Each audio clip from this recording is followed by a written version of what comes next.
अस्सलाम वालेकुम पाकिस्तान, मैं हूं Maliya Hashmi. Welcome to programme power show with Maliya Hashmi. नाजरीन, जैसे कि आप सब जानते हैं कि चेयरमैन सेनेट और डिप्टी चेयरमैन सेनेट का इलेक्शन जैसे ही हुआ और हुकूमत उसमें जीत गई, ऑपोजिशन का भारी इत्तेहाद शिकस्त से दो चार हुआ। साथ ही उन्होंने इस नतीजे को मानने से इनकार कर दिया और कल अब वो इस फैसले को इस्लामाबाद हाई कोर्ट में चैलेंज करने जा रहे हैं। देखते हैं क्या होता है, इसकी कानूनी रिपरकशंस क्या हो सकती हैं, क्या कानूनी तौर पर मुमकिन है और क्या नामुमकिनात में से है। इस सब पर बात करेंगे। आज हमारे साथ बहुत ही स्टीम्ड पैनल मौजूद हैं। राजा आमिर अब्बास साहब कानून हैं, किसी तारुफ के मोहताज नहीं, हमें स्टूडियोज में ज्वाइन कर रहे हैं। बहुत शुक्रिया राजा साहब हमें ज्वाइन करने का। फोन लाइन पर हमें ज्वाइन कर रहे हैं वजीर बराए जेल खाना जात, प्रोविंशियल असेंबली से आपका ताल्लुक है, फयाजुल हसन चौहान साहब। चौहान साहब, हमें ज्वाइन करने के लिए बहुत बहुत शुक्रिया। जी, थैंक यू वेरी मच। जी चौहान साहब, आपसे गुफ्तगू का आगाज करती हूँ। ये जावेद लतीफ साहब ने भी हाल ही में एक बयान दिया है और उसमें उन्होंने कहा कि अगर मरियम साहिबा को कुछ भी हुआ तो फिर हम पाकिस्तान जिंदाबाद, यानी पाकिस्तान खप्पे, सिंधी में पाकिस्तान जिंदाबाद को कहते हैं, तो पाकिस्तान जिंदाबाद का नारा नहीं लगाएंगे। और उसके बाद उन्होंने इस पर माफी मांगने से भी इनकार कर दिया। उन्होंने कहा मैंने कोई गलत बात की हो तो माफी मांगू ना, किस बात की माफी मांगू। और नून लीग का ये इस्तदलाल है कि मरियम साहिबा को गालियां दी गई हैं, धमकाया जा रहा है और नवाज शरीफ साहब भी सिक्योरिटी के इदारों को अब बाकायदा नाम लेकर धमकियां दे रहे हैं। कैसे देखते हैं आप, आपकी हुकूमत इसको कैसे देख रही है सिचुएशन को? बिस्मिल्लाहिर्रहमानिर्रहीम।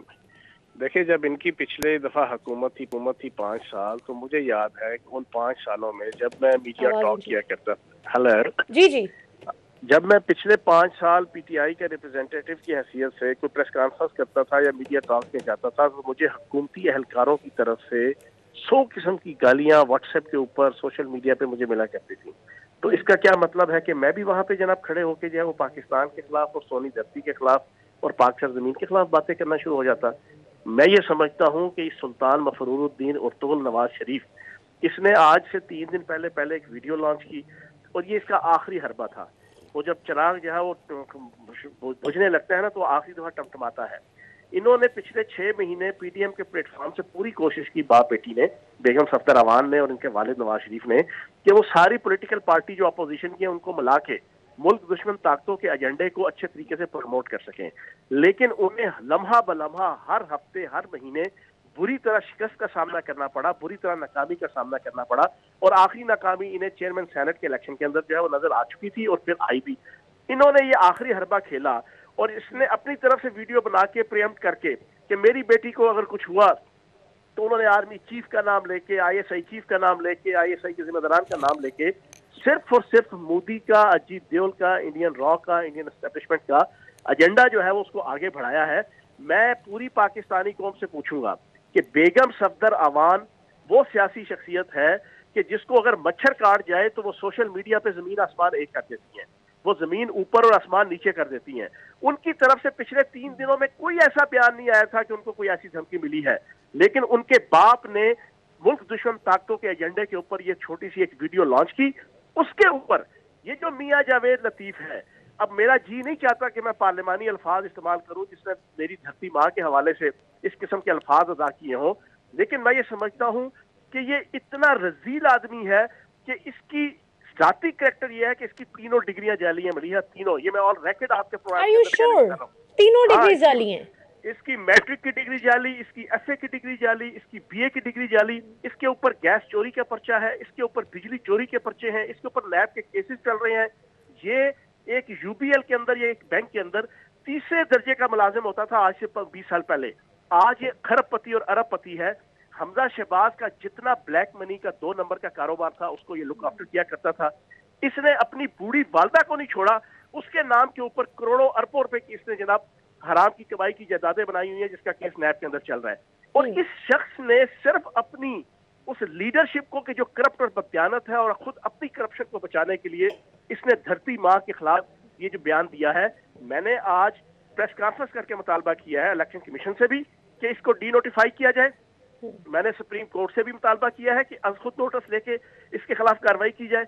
मैंने पाकिस्तान के मीडिया से भी गुजारिश की है कि जो इसको हीरो बना के जो है वो रोजाना टॉक शोज में लेते हैं वो इसको बाइकाट करें और पाकिस्तान की अवाम और खुसूसन शेखुपुरा की अवाम इसको छितरों के हार पहनाए और इसकी जिंदगी जीवन होनी चाहिए ताकि पाकिस्तान की सियासत में कोई मुल्क दुश्मन ताकतों की शह पे आके सोनी धरती पाक सर जमीन और पाकिस्तान के खिलाफ कोई बकवास ना कर सके। बिल्कुल सही। चौहान साहब, मैं अभी आपके पास वापस आती हूँ। राजा आमिर अब्बास साहब से मैं एक जरा कानूनी नुक्ता नजर इस पर लेना चाहूंगी। राजा, में तो कोई शक नहीं कि पाकिस्तानियों की अक्सरियत है जिसका दिल बहुत दुखा है इस बयान पर, एक्सेप्ट फॉर दोज जो थोड़ा सा डिफेंड करने की कोशिश कर रहे हैं। वो कहते हैं कि नहीं, उनको गुस्सा ये था कि मरियम साहिबा को क्यों बार बार नैब में बुलाया जाता है और क्यों सवाल किए जाते हैं। अगर करप्शन की भी है तो मियां साहब ने की है, मरियम साहिबा का इसमें क्या है। मैं आपसे आर्टिकल 6 के हवाले से सवाल करना चाहूंगी कि बहुत से लोग जज्बात में आकर तकाजा भी करते हैं कि जी इन पर आर्टिकल 6 के तहत कार्रवाई होनी चाहिए। तो क्या आर्टिकल 6 के तहत इन पर कार्रवाई हो सकती है और किन लोगों पर होती है? देखिए, दो बातें हैं। एक बात होती है कि जब भी कोई एक आम आदमी, कोई रेडी वाला या कोई रोड पे है, वो कोई ऐसी बात कर दे तो उसका इम्पैक्ट वो नहीं होता। जब एक इतनी बड़ी सियासी जमात का एक पार्लियामेंट का मेंबर, एक नेशनल असेंबली का मेंबर, वो ऑन एयर जाके एक नेशनल मीडिया पे जाके ये बात करता है कि जनाब फिर हमको पाकिस्तान खपे की बात नहीं करेंगे। हम क्या बात करेंगे? हम बात करेंगे अगर खपे की नहीं तो पाकिस्तान जिंदाबाद, जैसे आपने कहा कि इसका उर्दू में तर्जुमा है, तो इसका अपोजिट देखें। अल्लाह ना करे कि मेरे मुंह से कभी कोई ऐसी बात भी निकले। तो अगर ये बात करते हैं तो हमारे कवानीन में दो चीज़ें हैं। एक तो आइन के आर्टिकल 6 है, एक पाकिस्तान पीनल कोड में, ताज़ीरात पाकिस्तान में सेडिशन है कि रियासत के ख़िलाफ़ आप अगर बयान देते हैं। अब आप देखेंगे कि यही नवाज़ शरीफ था कि जब वो निकला, उसका पानामा केस के फैसले के बाद जीटी रोड पे निकला, तो उसने भी उस वक़्त, आपको याद में होगा कि मुजीबुर रहमान को कहा कि वो गलत नहीं था, वो ठीक था। और उसने भी यही बातें की। और वो जो नज़रियाती बना था वो यही नज़रियाती बना था कि जो महमूद ख़ान के साथ वो जाके बैठ गया, उसको मुजीबुर रहमान अच्छा लगना शुरू हो गया। और यही वो नज़रिया था कि पाकिस्तान खपे नहीं बल्कि इसकी मुखालफत की जाए। और किस बेस पे? सिर्फ इस बेस पे कि जनाब हमें अगर कुछ होगा तो फिर ना ये पाकिस्तान की वो बात करेंगे। और बात क्या है, अनफॉर्चुनेटली ये 3 दफ़ा के वज़ीर आज़म रह चुके हैं इस मुल्क के। तो ऐसी सूरत हाल में अगर आप ये समझती हैं कि वो इनकी पार्टी जो सी है वो अब शहबाज शरीफ जो कि पार्टी के सदर हैं, मैं समझता हूँ, और हमजा शहबाज, ये उनकी ड्यूटी बनती है। एक लीडर ऑफ द अपोजिशन हैं, एक जो उनसे हैं पार्टी के सदर हैं, और वो भी नेशनल असेंबली में लीडर ऑफ द अपोजिशन है, कि वो इसकी अगर शदीद मजम्मत नहीं करता शहबाज शरीफ और हमजा, तो इट मीन्स कि ये एक पार्टी लाइन लेके हैं। क्योंकि जब पार्टी का स्पोक्स पर्सन ये बात करता है तो वो पार्टी की ही बात समझी जाती है। और ऐसी सूरत हाल में अब ये बात है कि जैसे कि चौहान साहब ने कहा कि मीडिया में रोज़ रात को और तो बड़ी बातें होती हैं कि जनाब फलाने ने ये कह दिया, आज वावडा ने ये कर दिया, आज फलाने ने ये कर दिया। लेकिन इस शख्स ने जो बात मीडिया पे आके कही है, तो इस शख्स को मैं समझता हूं कि एंकर्स को, जो सीनियर एंकर्स हैं, उन्हें ना सिर्फ इस पे शोज करके कॉन्डेम करना चाहिए, और पाकिस्तान, क्योंकि 23 मार्च आ रहा है, और 23 मार्च को हम क्या इस किस्म का पैगाम अपनी कौम को, अपने मुल्क को, इस गयूर अवाम को देंगे कि जनाब पाकिस्तान के जो मुस्लिम लीग नून, जिसका नाम मुस्लिम लीग है, उसके प्लेटफॉर्म से ऐसी बातें किस किस्म की बातें की जा रही हैं? ये नहायत ही एक शर्मनाक और पहलू है इस सियासत का जो मुस्लिम लीग नून कर रही है। बिल्कुल ठीक। चौहान साहब, मुझे आप ये बताएं कि ठीक है, आज फवाद चौधरी साहब ने भी बहुत अपना जो है बबांगे दोहल अपने इख्तलाफ का इजहार किया, शिबली फराज साहब ने भी बहुत इसकी मजम्मत की, जावेद लतीफ़ साहब के बयान की भी, और वो सारी बात तो हमारे सामने है। लेकिन मुझे ये बताएं कि आप सब लोग महज मजम्मती बयान ही जारी करते रहेंगे या आप लोग प्रैक्टिकली इसमें अब कुछ करेंगे भी? देखें, आपके सामने आमिर अब्बास साहब ने एक बात की कि पहला फर्ज तो बनता है कि मुस्लिम लीग नून का जो सदर है वो शहबाज शरीफ साहब है, ये बेगम सफदर अवान सदर नहीं है। ठीक है ना जी। एक तो शहबाज शरीफ साहब का फर्ज बनता है कि वो फ्रंट फुट पे आए अगले 24 घंटों के अंदर, और वो इससे अपने आप को ऐलान बरात करें, अपने आप को स्टेप बैक करें। हमजा शहबाज भी इसकी पर्सनैलिटी से, इस मियां जावेद लतीफ या नून लीग का चार्ली चैपलन जो है ना, इससे जनाब अपने आप को स्टेप बैक के साथ, सोच के साथ। आवाज थोड़ी सी आवाज में डिस्टॉर्शन है चौहान साहब को, आप दोबारा से जो है वो जी। राजा साहब, अब ये बताएं कि जिस तरह चौहान साहब भी ये बात कर रहे हैं कि बड़ी अनफॉर्चुनेट सूरत हाल है, जिस तरह से अब हम बयानबाजी देख रहे हैं, एक दूसरे पर सियासी लीडरान बात करें वो तो समझ में आती है कि आपका सियासी इख्तलाफ है, लेकिन ये क्या बात हुई कि अब आपकी सियासत इस हद तक आ चुकी है कि अब अगर आप नहीं जीतेंगे कोई इलेक्शन या आपको लगेगा कि सियासी तौर पर आप पीछे जा रहे हैं तो आप अपने कौमी सलामती इदारों पर अटैक करेंगे। तो आपको लगता है कि हमारे इदारे भी कुछ ज़्यादा ही खामोश हैं? और फिर मैं नैब पे भी आपसे सवाल करना चाहूँगी जो मरियम साहिबा की ज़मानत मनसूख करने के हवाले से। देखिए मलिया, ना सिर्फ कौमी अदारों पे बात हो रही है, ये तो मुल्क के पाकिस्तान पे बात होगी ना, कि आपने पाकिस्तान का नाम ले लिया कि हम पाकिस्तान जिंदाबाद नहीं कहेंगे। ये तो वही BLA की बात होगी, ये तो वही इंसर्जेंट ग्रुप्स की बात होगी जो ये बात करते हैं। ये वही बात होगी कि जो कहते थे कि बलूचिस्तान में पाकिस्तान का झंडा नहीं लगता था यूनिवर्सिटीज में, कॉलेजेस में। तो क्या इनका मतलब है कि एक कॉन्विक्ट, मरियम कौन है? एक कॉन्विक्ट है। एक कॉन्विक्ट की खातिर कि जिसको कोई एविडेंस अभी तक नहीं आया, आपने आके नेशनल मीडिया पे ये बात कर दी, तो इट मींस, इट शोज कि ये वो बात है कि जो हम देखते आ रहे हैं कि fifth generation warfare. Fifth generation warfare क्या है? यही है कि आपके अपने मुल्क में जो आपके सियासी जो ऐसे लोग होते हैं उन्हें इस्तेमाल किया जाता है और मुल्क में मीडिया के जरिए इस किस्म की बातें लाई जाती हैं कि जनाब आपके मुल्क में आपकी आवाम आपके अदारों के खिलाफ है और नेशनल आपके जो इदारे हैं उनके खिलाफ हैं। तो इसको आपने जो दूसरी बात की कि क्या अदारों का फर्ज नहीं है, इट्स हाई टाइम कि इस चीज को कर्ब किया जाए, इस चीज को प्रमोट ना किया जाए और एक एग्जेम्पलरी एक्शन लेने की बिल्कुल ठीक है। चौहान साहब, मैं वापस आप पर आना चाहूंगी। आप बात कर रहे थे तो आपका राब्ता मुनक़ता हो गया। आप बात कर रहे थे कि मरियम साहिबा नून लीग को हेड नहीं कर रही, शहबाज शरीफ कर रहे हैं। इससे आपकी क्या मुराद है? आपको लगता है कि इनके अंदरूनी इख्तलाफात जो हैं वो अब खुलकर सामने मजीद आ गए हैं?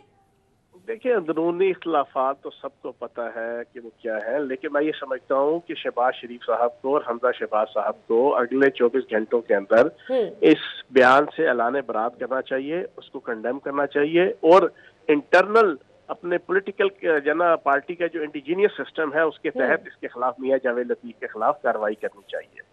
अगली बात यह है कि बात बिल्कुल ठीक है, पिछले 40 साल से मलिहा मुल्क दुश्मन ताकतों ने, इंडियन रॉ, इंडियन एस्टेब्लिशमेंट ने ओपनली और ब्लंटली पाकिस्तान के अंदर जनाब हाइब्रिड वार और फिफ्थ जनरेशन वार जो है स्टार्ट की थी और उनका प्लान यही है कि पाकिस्तान की फौज से पाकिस्तान की आवाम को दूर किया जाए। इल्ताफ हुसैन ने कोशिश की, वो उल्टा लटक गया, लेकिन वो गैंडा स्वामी नाकाम हुआ। महमूद खान अचकजई ने जनाब अपनी पूरी जिंदगी लगा दी, लेकिन वो बलोची गांधी का बेटा जो है ना वो नाकाम रहा। फिर इसी तरीके से बड़े बड़े लोग आए, लेकिन बदकिस्मती से ये 1998 को जब इनकी हुकूमत आई थी और इन्होंने अपने शुगर मिलों के से जो है वो जो शुगर का शीरा निकलता था, वो शीरा इंडिया की शराब खानों के अंदर शराब इस्तेमाल होता था, वहां से जो कारोबार का आगाज किया था ना अपने दूसरे दौरे इक़्तिदार में, उधर से इनकी दोस्ती और इनकी पीएं बढ़ी थी इंडियन एस्टेब्लिशमेंट और इंडियन रॉ से, इस शरीफ खानदान की। वहां से शुरू हुआ जो काम था आज इंतहा तक पहुंचा है और हमारी बदकिस्मती थी कि ये नवाज शरीफ जो है और आले शरीफ ये इक़्तिदार के अंदर आए और जो इक़्तिदार के अंदर दर में सुखने लेके आया, मैं समझता हूँ कि वो मुल्क का मुजरिम है। लेकिन अब काम और नामराद हो गए हैं। अब इन्होंने पूरा प्लान बनाया हुआ है इंडियन रॉ के साथ मिलके, मोदी के साथ मिलके, और मोदी से इनकी दोस्ती, यारी, संगत, प्यार, मोहब्बत किसी से ढकी छुपी नहीं है। उसमें तो कोई बिल्कुल ठीक है, लेकिन चौहान साहब देखें ना, अब आप जेल खाना जात के भी वजीर हैं, तो आपसे तो सबसे ज्यादा ये पर्टिनेंट सवाल बनता है कि फिर हम ऐसा क्यों देखते हैं कि साइकिल चोर, बटवा चोर, छोटा मोटा चोर वो तो आज भी जेल में गल सड़ रहा है, लेकिन नवाज शरीफ साहब इलाज का कहकर जाते हैं और लंदन बैठकर पाकिस्तान के कौमी सलामती इदारों को धमकियां देते हैं। इसी तरह मरियम साहिबा वालिद साहब की तीमारदारी का कहकर निकलती हैं और उसके बाद वो आज तक द रेस्ट इज हिस्ट्री, हमारे सामने जो कुछ हो रहा है। तो आप बतौर वजीर बराए जेल खाना जात क्या समझते हैं कि एक्विटी हम कैसे ला सकते हैं इस मामले में? बाकियों को भी आजाद कर दें, छोटे चोरों को। मैं इस पे एक बड़ी दिलचस्प बात आपके सामने रखूंगा जो अभी मैं एक टीवी चैनल के अंदर कहता हूँ।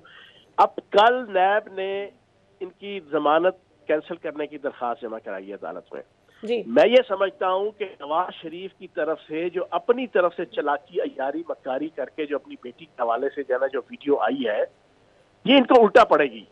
क्यों?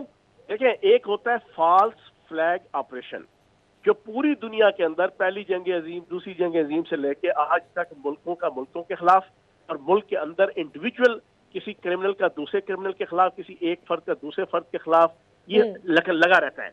अब नवाज शरीफ ने ये बात कह दी, अब कहने के बाद खुदा न खास्ता इंडियन रॉ वाले जनाब इसके ऊपर अटैक कर दें, आप बताएं, मोसाद वाले इसके ऊपर अटैक कर दें, मुल्क के अंदर जितनी दुश्मन एजेंसियां काम कर रही हैं वो इसके ऊपर कर दें, तो मैं समझता हूं कि अब वक्त की जरूरत है कि इसकी जमानत कैंसिल हो और उसको सिक्योरिटी पर्पस के तहत दोबारा जेल के अंदर बंद किया जाए। ये मैं एक बड़ा जबरदस्त नुकता, मेरी भी पूरी बात सुन लें जी। राजा आमिर अब्बास साहब मेरी इस बात को ऑन करेंगे, माशाल्लाह अच्छे जनाब वकील हैं, प्रोसिक्यूटर हैं और लॉ के हवाले से नजर रखते हैं। अब नवाज शरीफ की वीडियो आने के बाद मैं समझता हूं कि अदालतों का फर्ज बनता है कि बेगम सफदर अवान की जिंदगी बचाने के लिए ये अव्वल और आखिर जरूरत है कि इसकी जमानत कैंसिल हो और ये जेल के अंदर बंद हो और सिक्योरिटी के तौर पे जाए वो अंदर रहे। ये आपके सामने नुक्ता रख रहा हूँ। ये आपकी पेशकश है या नुक्ता है? भाई ये इंपॉर्टेंट नुक्ता है। नहीं, ये आप बतौर वजीर बराए जेल खाना जात ऑफर भी तो कर सकते हैं ना कि हम मुकम्मल सिक्योरिटी फराहम करेंगे अगर उनकी जान को बाहर खतरा है तो। हाँ वो तो होगी। पहले भी जनाब ये जेल के अंदर रही है, वीवीआईपी रही है, जेल के अंदर मौज करती रही है, जेल के अंदर इन्होंने बर्गर खाए हैं, जेल के अंदर इन्होंने सैंडविच खुद बना के खाती थी, जेल के अंदर कॉफी खुद बना के खाती थी, जेल के अंदर घर से खाने बन के आते थे। तो अब इस पे आप लोगों को क्या एतराज है? अगर वो खुद बना के सैंडविच खाती थी चौहान साहब, अब इतना तो ना वो कहती हैं, इसीलिए वो कहती है ना कि आप लोग इंतकाम की आग में जल रहे हैं। मलिहा साहिबा, मैं हर तीसरे दिन पंजाब की हर जेल का दौरा करता हूँ। कल मैं सरगोदा की जेल का दौरा करके आया हूँ। वहाँ पे जो 15 खवातीन अंदर थी ना, उनको जो है ना सैंडविच बना के और कॉफी बना के पीने की जो है ना प्रोविजन नहीं है, उनको ये प्रोगेटिव हासिल नहीं है, उनको ये प्रोटोकॉल हासिल नहीं है। तो ये किसने दिया था प्रोटोकॉल मरियम साहिबा को? कहने का मकसद ये है, ये पिछला इनका अपना दौर था, फिर उसके अलावा और बहुत सी चीजें, लेकिन इस चीज से हट के जो नुक्ता मैंने रखा है, इस पे आमिर अब्बास साहब भी आपको इसके ऊपर बिल्कुल जनाब अपनी राय देंगे। अब जरूरत है कि इसकी जमानत कैंसिल करके इसको जेल में बंद किया जाए तौर पे। ये चौहान साहब आपका पॉइंट आ गया। राजा आमिर अब्बास साहब, असल मसला जो मेरी नाकिस राय के मुताबिक और अकल के मुताबिक जो मैंने थोड़ा सा पढ़ा, उसमें मैंने देखा कि नैब ने लाहौर हाई कोर्ट से रुजू किया है और चौधरी शुगर मिल्स केस की जो बात है वो बिल्कुल ठीक कह रही है ऑपोजिशन, कि उस पिटिशन में कहीं दूर दूर तक भी उस केस का जिक्र नहीं है जिसके हवाले से वो कह रहे हैं कि इनकी जमानत मनसूख की जाए। आप बतौर माहिर कानून क्या समझते हैं कि अगर ये लाहौर हाई कोर्ट जाने की बजाय नैब इस्लामाबाद हाई कोर्ट आती और ये एवन फील्ड केस जो है, एवन फील्ड अपार्टमेंट्स केस, जिसमें नवाज शरीफ साहब और मरियम साहिबा की वो जो अपील है वो सिर्फ इसलिए रुकी हुई है कि मियाँ साहब बाहर हैं पाकिस्तान से, इसलिए नहीं वो चल सकती, और मरियम साहिबा वालिद साहब की तीमारदारी के लिए निकली हुई हैं, तो अगर वो इस्लामाबाद हाई कोर्ट में इस केस में आता है एवन फील्ड वाले में, तो ज्यादा स्ट्रॉन्ग केस ना होता नैब का? मलिया, एक तो ये जो अभी चौहान साहब ने एक पॉइंट उठाया है, it's very good legal preposition कि जनाब देखिए, जो आपका आप इनलार्ज होते हैं बेल पे, अब बेल पे आप जो मुल्जिम हैं अभी भी नैब के मुल्जिम हैं, और नैब अगर उसके वालिद की स्टेटमेंट के बाद ये समझता है कि हमारे जो मुल्जिमा है उसको ख़तरा है और उसकी जान को थ्रेट है, और उस सूरत हाल में बड़ा कीमती एविडेंस डिस्ट्रॉय हो सकता है कि खुदा न खास्ता उन्हें कुछ होता है, और वो केस पे असरअंदाज भी होता है और उनकी सिक्योरिटी भी एक तरीके से उस अदारे पे आती है, तो ये बात यकीनन लाहौर हाई कोर्ट के सामने एजिटेट करनी चाहिए। अब दूसरी बात ये है कि जो बेल की फैसिलिटी दी जाती है, वो बेल की फैसिलिटी इसलिए नहीं दी जाती कि आप आके इस मुल्क के अदारों को थ्रेटन करें। बिल्कुल ठीक है। वो बेल की फैसिलिटी इसलिए नहीं दी जाती कि आप नैब के ही दफ्तर के सामने पथराव करें। आपको याद होगा कि गाड़ियों की डिक्की में पत्थर लेके ये आए थे, तो मैं तो हैरान था कि नैब ने उस वक्त क्यों नहीं किया।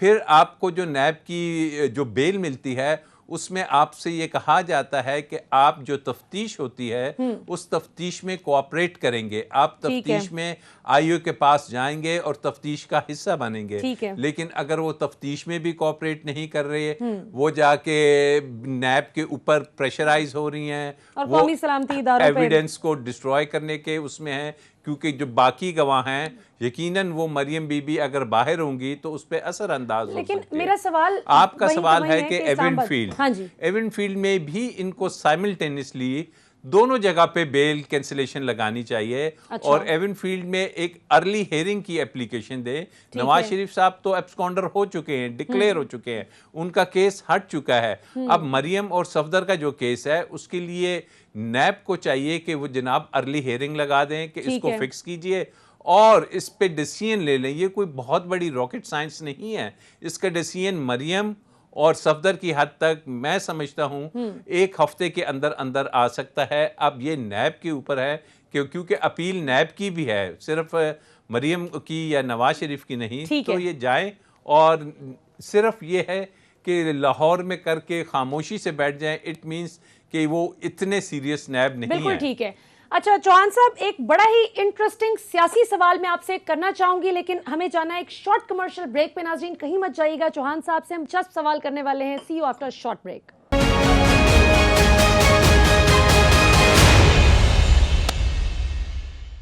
वेलकम बैक नाज़रीन। ब्रेक से पहले हम बात कर रहे थे नैब ने जो अभी रिसेंटली लाहौर हाई कोर्ट में इस्तदा की है कि मरियम सफदर साहिबा की जो बेल है उसको कैंसिल किया जाए, और जावेद लतीफ़ साहब ने भी जो स्टेटमेंट दी कौमी सलामती इदारों के हवाले से, और भी दीगर इशूज़ पर हमने बात की। फयाजुल हसन चौहान साहब, मैं आपसे एक बड़ा दिलचस्प सवाल पूछना चाहूँगी जो मेरी एक ऑब्जर्वेशन रही है इन 2 दिनों में।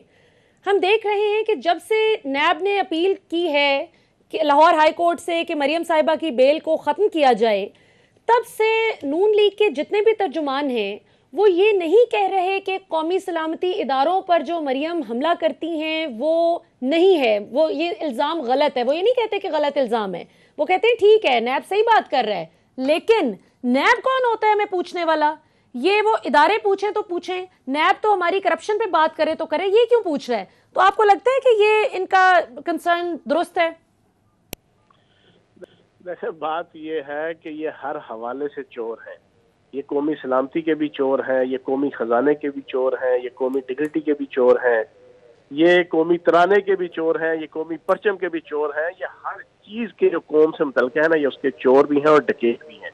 बड़ी बरबल ये बात कर रहा हूँ, ये कोई सियासी बयानबाजी नहीं है। इनका पिछले 5 साल का कम अज कम न्यूज लीक से जो स्टार्ट हुआ था ना काम, वो आज तक यही बेगम सफदर अवान है जिसका अतालीक है परवेज रशीद, जिसका अतालीक है महमूद खान अचकजई।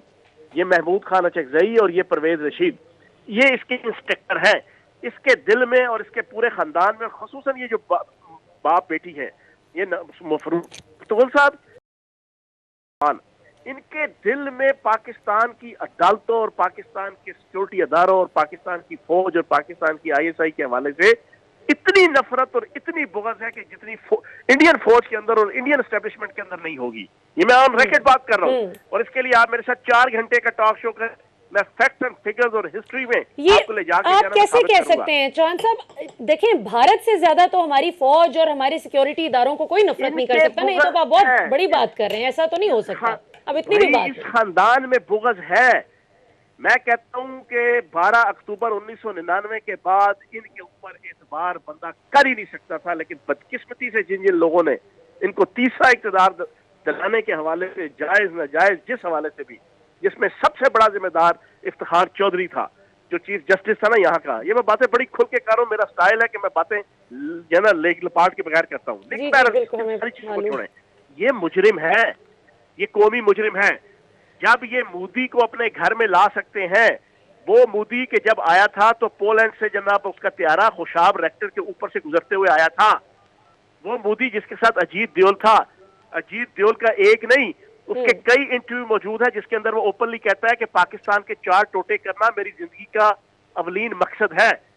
वो मैं मोदी के जो फख्र के साथ जो है वो बांग्लादेश में खड़े होकर कहता है कि जब 1971 में पाकिस्तान बांग्लादेश बना था तो मुक्ति वाहिनी का एक कारकुन होने की हैसियत से मैंने भी अपना किरदार अदा किया था पाकिस्तान तोड़ने में।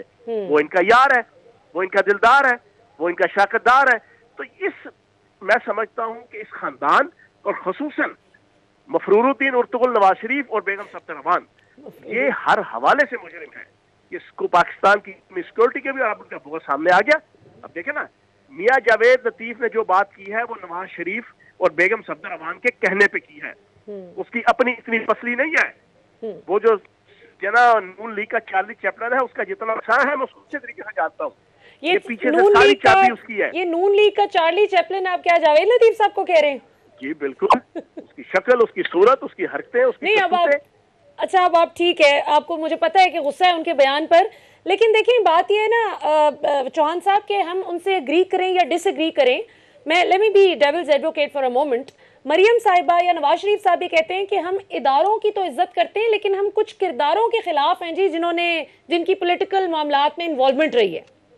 अच्छा, तो जो किरदार इनको जनाब 1981 से लेके 1983, फिर 1985, फिर 1990, फिर 1997, फिर जनाब आपका 2013, उसमें जो ले आए तो वो ठीक है। आप करे तो रासलीला, कोई और करे तो क्रैकर डीला, आप करे तो सुभान अल्लाह, कोई और करे तो अस्तगफिरुल्लाह, आप करे तो माशाल्लाह, कोई और करे तो नौज़बिल्लाह, आप करे तो सुभान अल्लाह, कोई और करे तो थू। आपको जो लेके आए जाए ना वो बहुत अच्छे हैं।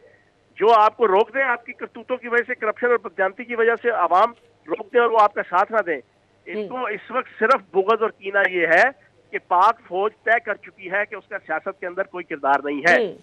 मुशर्रफ के माशाल्लाह के बाद पाक फौज ने पॉलिसी बना ली है कि उसने सियासत के अंदर कोई इंटरवीन नहीं करना।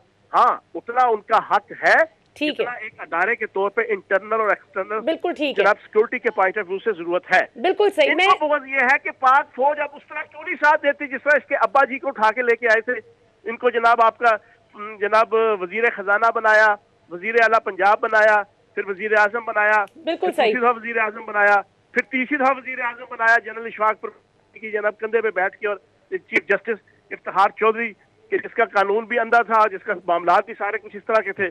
बिल्कुल सही। अच्छा, गुस्सा ये है। अच्छा चौहान साहब, मैं क्विकली आमिर अब्बास साहब से एक पॉइंट ले लूं। आमिर अब्बास साहब, ये बताएं कि अभी जो मरियम साहिबा की जो बेल है, क्या वो कानूनी तौर पर वैलिड है? कि अब माशाल्लाह मियां साहब खुद भी सेहतमंद हैं, वो जो बयानबाजियां भी कर रहे हैं वो तो खैर चलें एक अलग बात है, लेकिन सेहतयाब वो हो चुके हैं माशाल्लाह, जिस मकसद के लिए उन्होंने बेल ली थी कि मैंने बीमार वालिद की तीमारदारी करनी है, तो क्या कानूनी तौर पर ये वैलिड है उनकी बेल इस वक्त? देखिए, ये जब जजमेंट आई थी तो मैं तो उस वक़्त से इसके ख़िलाफ़ था और मैं कह रहा था कि ये कानूनी तौर पे एक दुरुस्त फ़ैसला नहीं है। अच्छा। बहरहाल अदालतों ने फ़ैसला दे दिया। हम देखते हैं कि ऐसी नज़ीरें नहीं मिलती कि बाप की तीमारदारी के लिए, बाप लंदन में है, लंदन में 2 बेटे हैं, इनकी बहन है, इनकी पूरी फैमिली है, तो ये किस चीज़ की तीमारदारी करने गई। और अदालतों ने ये देखना था कि एक ऐसी खातून जो कि यहाँ पे कॉन्विक्ट है, वो तो बैरून मुल्क बाप की तीमारदारी के लिए जा ही नहीं सकती, वो पाकिस्तान को छोड़ ही नहीं सकती, वो ECL पे है, तो काहे कि ये बाप की तीमारदारी। बात ये है कि इसको ये एक एक्स्ट्रा ऑर्डिनरी एक फैसिलिटी दी गई थी और नैब अभी तक खामोश था। हम तो काफ़ी अरसे से कह रहे थे कि ये ज़मानत की जो मिसयूज़ हो रहा है, इनको फ़ौरन से पेशतर कैंसलेशन के लिए जाना चाहिए। अब कैंसलेशन में तो चले गए, लेकिन अनफॉर्चुनेटली होता क्या है कि जब नैब का प्रोसिक्यूटर उधर खड़ा होता है, अदालत उससे जब सवाल जवाब करती है तो वहाँ पे उसके जो लब हैं वो बोलने के काबिल नहीं होते, वो अदालत को जस्टिफाई नहीं कर सकता, इनकैपेसिटेटेड हैं। अल्लाह बेहतर जानता है कि किसकी ड्यूटी लगती है, क्यों जानते हैं। भी आपको लगता है? मुझे तो बहुत कुछ लगता है, क्योंकि ये देखिए ना, ये काम नैब का ही है, और जब नैब का मैं नहीं कहता, ये सुप्रीम कोर्ट ऑफ पाकिस्तान कितने केसेस में कह चुकी है कि नैब की जो परफॉर्मेंस है वो as per books, as per law, as per constitution नहीं है। तो ऐसी सूरत हाल में एक तरफ तो आपने एक ऑप्टिक्स छोड़ दिया आवाम के लिए कि जी हम कैंसलेशन के लिए चले गए, और अदालत में जाकर अगर नैब परफॉर्म ना कर पाए तो हमें एक ये गिमिक नजर आएगा। नहीं, तो पिटिशन में आपने उस केस का जिक्र तक नहीं किया जिस हवाले से आपने बुलाया है। यही तो मैं बात करी थी ना कि अगर लाहौर हाईकोर्ट की बजाय इस्लामाबाद हाईकोर्ट से रुजू करते और अपनी प्रोसीजरल ग्लिचेस पे काबू पाते तो फिर शायद इनका केस मजबूत भी हो। हमें कोई ज्वाइन किया जी किसी ने? अच्छा जी, अब आते हैं जी, एक मैं आपसे थोड़ा सा कानूनी एक और सवाल करती हूँ, फिर चौहान साहब की तरफ जाते हैं। मुझे ये बताएं कि अब जैसे ही चेयरमैन सेनेट और डिप्टी चेयरमैन सेनेट का इलेक्शन हुआ तो अपोजिशन जमातों ने इसको मानने से इनकार कर दिया, इसके नतीजे को। अब इसमें 2 तरह की कानूनी आरा पाई जा रही हैं। एक तरफ कुछ कानूनी माहिरीन ये कहते हैं कि आर्टिकल 69 के तहत आप इसको चैलेंज नहीं कर सकते, ये जो फैसला आ गया, जबकि दूसरी जानिब भी कुछ कानूनी माहिरीन इसी आर्टिकल 69 का सहारा लेते हुए कहते हैं कि प्रोसीजर की बुनियाद पर आप चैलेंज नहीं कर सकते, लेकिन उसके अलावा कोई बहुत सी रीजंस हैं। फॉर इंस्टेंस, अगर 100 वोट गिलानी साहब को पड़ गए और एक भी वोट नहीं पड़ा सादिक संजरानी साहब को, लेकिन अगर प्रिजाइडिंग ऑफिसर अनाउंस कर दे कि सादिक संजरानी विनर हैं, फर्ज किया, तो जाहिर है कि ये एक बहुत बड़ा ब्लंडर है। तो ऐसी सूरत में या कोई भी और जो प्रोसीजरल ग्लिच ना हो, उस बुनियाद पे आप जा सकते हैं। आप क्या समझते हैं कि ये कल जो जा रहे हैं इस्लामाबाद हाईकोर्ट, क्या बनेगा? देखिए, दो चीज़ें हैं। एक बात है कि इस्लामाबाद हाई कोर्ट की जुरिस्डिक्शन क्या है। आर्टिकल 199 में क्या इस्लामाबाद हाई कोर्ट इस चीज़ को इंटरटेन कर सकता है कि जनाब क्या सरकार के ख़िलाफ़, क्योंकि उसमें नॉर्मली जाया जाता है, और कि जी एग्रीव्ड पर्सन कौन है। अब ऐसी सूरत हाल में इस्लामाबाद हाई कोर्ट वो हाई कोर्ट है कि जिसके हमने हालिया ख़ासकर चीफ जस्टिस साहब के फैसले देखे, और इसमें उन्होंने बड़ा वाज़ेह तौर पे कहा कि आप अपने सियासी इश्यूज़ हमारी अदालत में ना लेके आइए, और उन्होंने वो पिटीशंस तमाम की तमाम डिसमिस कर दें। अब दूसरी बात रही कि जो सेनेट के इलेक्शंस थे उसमें लोग चले गए। सेनेट के जो इलेक्शंस हुए थे, ज़हन में रखिए कि वो इलेक्शन एक्ट 2017 के ज़रिए हुए थे और उसमें प्रोविजंस मौजूद थी। अब यहाँ पे ये प्योरली कॉन्स्टिट्यूशनल एक वो है कि जिसका तरीक़ेकार जौन सा है पार्लिमान के अपने रूल्स के तहत है। अब पार्लिमान के रूल्स की अगर कोई वायलेशन होती है तो आर्टिकल 199 क्या वहाँ पे इन्वोक होता है? कल को तो बहुत सी चीज़ें ऐसी पार्लिमान के फ्लोर पे आ जाएंगी अगर ये एग्जाम्पल बनती हैं। हाँ, अलबत्ता अगर इनको वाकई ही ये था कि कोई ऐसा इशू आया है तो ये सुप्रीम कोर्ट चले जाते आर्टिकल 184(3) में कि जनाब हमारा ये फंडामेंटल राइट ख़राब हो रहा है, इस मुल्क का फंडामेंटल राइट है, और in the interest larger interest of justice article 187 है। तो बेसिकली इनको सुप्रीम कोर्ट चले जाना चाहिए था और सुप्रीम कोर्ट वाज़ेह कर देता कि क्या वो इलेक्शन में जो कुछ हुआ है वो बैलेट पेपर्स, अब वहाँ पे ये नहीं कहा जा रहा कि जनाब वो जीत गया है, वहाँ पे ये कहा जा रहा है कि इनवैलिड वोट्स थे। अब क्या सुप्रीम कोर्ट या हाई कोर्ट इनवैलिड वोट्स को देख के ये तय कर सकती है कि ये दुरुस्त हैं या गलत हैं, या ये काम सिर्फ प्रिजाइडिंग ऑफिसर्स का था? तो ये वो लीगल क्वेश्चंस हैं कि जो कि मैं समझता हूँ पाकिस्तान पीपल्स पार्टी को बहुत दुश्वारी होगी अपना केस बिल्ड करने के लिए। और अगर ये सुप्रीम कोर्ट जाते तो फिर शायद इन्हें ख़तरा भी था कि अगर हम सुप्रीम कोर्ट चले जाते हैं तो इसके बाद कहाँ जाएंगे। तो लेट्स सी कि अब ये केस ऑफ फर्स्ट इंस्टेंस है तो supreme court Islamabad high court क्या डिसाइड करती है, क्योंकि इसमें काफ़ी सारे कानूनी के साथ साथ आईनी इश्यूज हैं और आईनी इश्यूज को देखना है। बिल्कुल ठीक है। अच्छा चौहान साहब, अब इसका थोड़ा सा सियासी पहलू भी देखते हैं। ये जो सेनेट इलेक्शन हुआ है इसमें हमने देखा कि चले मान भी लिया जाए, अगर बिल फर्ज पीपल्स पार्टी के इस कंसर्न को मान भी लिया जाए कि जी हमारे लोगों को खराब किया गया, देखें जी हिदायत सही से जारी नहीं की गई, जो भी वो कहते हैं, लेकिन ये कैसी दिलचस्प बात है कि जब deputy chairman senate Mirza Mohammad Afridi, आपका जो पीटीआई का कैंडिडेट था, उसको 54 वोट पड़ जाते हैं और एक भी वोट गलत नहीं पड़ता, और संजरानी साहब से ज्यादा वोट पड़ते हैं, यानी ऑपोजिशन ने संजरानी साहब से भी ज्यादा वोट मिर्जा आफरीदी को दिए, तो फिर इनकी क्या सियासी हैसियत रह जाती है सारी बहस की?